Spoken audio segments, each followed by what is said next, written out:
Salut tout le monde! Alors je vous ai demandé récemment de me donner des idées de vidéos et il y a eu pas mal de propositions donc merci à vous. Et il y a un sujet qui est revenu quelques fois en commentaire, c'est est-ce qu'il y a plusieurs éveils spirituels? Alors j'aimerais commencer par la fin directement, c'est que réellement il n'y a personne qui s'éveille. Alors je pense que vous avez déjà entendu ça pas mal de fois, mais c'est vraiment comme ça. En fait, c'est un concept qui nous maintient dans l'illusion. L'illusion selon laquelle on serait quelqu'un qui chemine, quelqu'un qui ouvre son cœur de plus en plus, qui vit une expansion de conscience. Mais en réalité, ça n'est qu'une histoire, ça n'existe pas.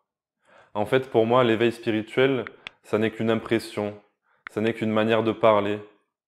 En fait, ça n'est pas une progression de la personne, mais justement une régression de celle-ci. Une régression de toutes ses croyances, de tout ce qu'elle croit être, et surtout la croyance d'être une personne.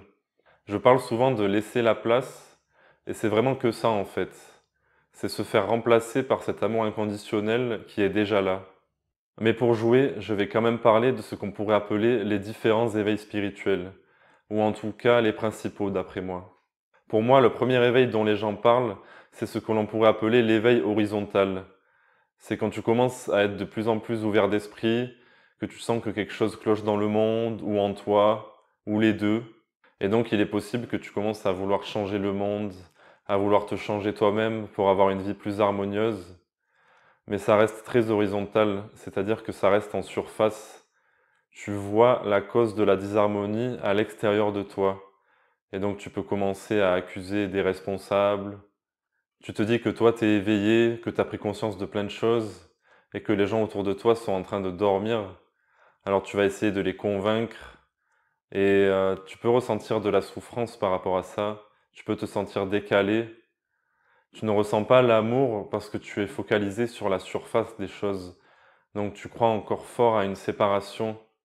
Tu es focalisé sur l'extérieur. Ensuite, il y a ce que certains ont appelé l'éveil spirituel froid, ou la réalisation de la paix. C'est quand tu comprends que tu ne trouveras pas la paix dans le monde, mais en toi. Donc souvent, ça passe par une profonde introspection, avec des pratiques spirituelles ou non, comme par exemple le yoga, la méditation, ou des voies spirituelles de toutes sortes, et se nourrir de lectures, de vidéos, de rencontres avec des gens qui vivent la même chose. Tu es de plus en plus honnête avec les mécanismes et les croyances que tu vois en toi, et petit à petit, ils s'évaporent dans la présence que tu es. Jusqu'à ce qu'à un moment donné, cette paix soit stable, mais tu ne ressens pas forcément énormément d'amour. Tu peux te sentir très neutre en fait. Ni heureux ni malheureux, mais en paix. Tu crois encore plus ou moins subtilement à une forme de séparation, mais en laissant la place à ta réelle nature, on en arrive au point suivant. Ce que certains ont appelé l'éveil spirituel chaud, ou la réalisation de l'amour inconditionnel, l'éveil total. Tu as laissé la place à cette paix infinie que tu es, et c'est comme s'il y avait un approfondissement infini vers toujours plus d'amour. C'est quand il n'y a plus personne qui se soit éveillé ou quoi que ce soit, il y a juste ce qui est, juste être, juste amour inconditionnel, juste l'unité, tout est un.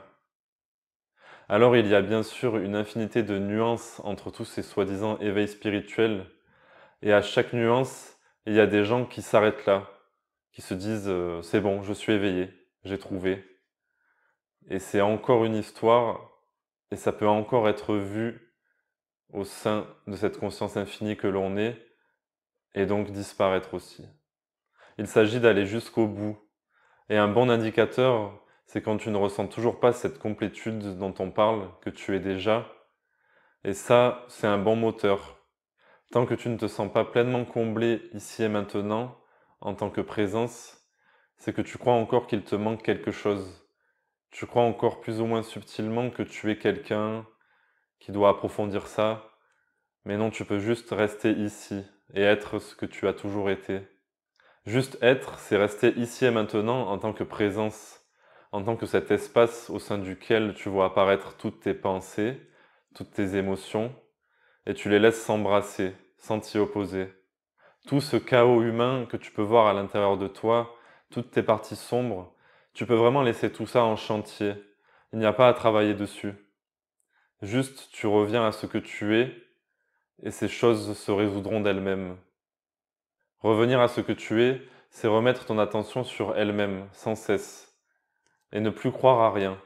Tu vois apparaître tes croyances, mais tu les laisses s'embrasser dans cette conscience que tu es. Juste, tu restes ici, tu arrêtes de fuir. Et cette conscience infinie que l'on est ne peut pas progresser, mais dans ce monde relatif, c'est comme s'il y avait un approfondissement infini.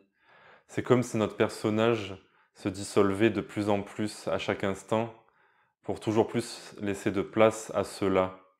Alors tout ce que je t'ai raconté là, c'est que des histoires en fait. Tout est déjà accompli. Tu es déjà ce que tu recherches. Et ce n'est pas une jolie phrase d'encouragement ou quoi, c'est vraiment comme ça.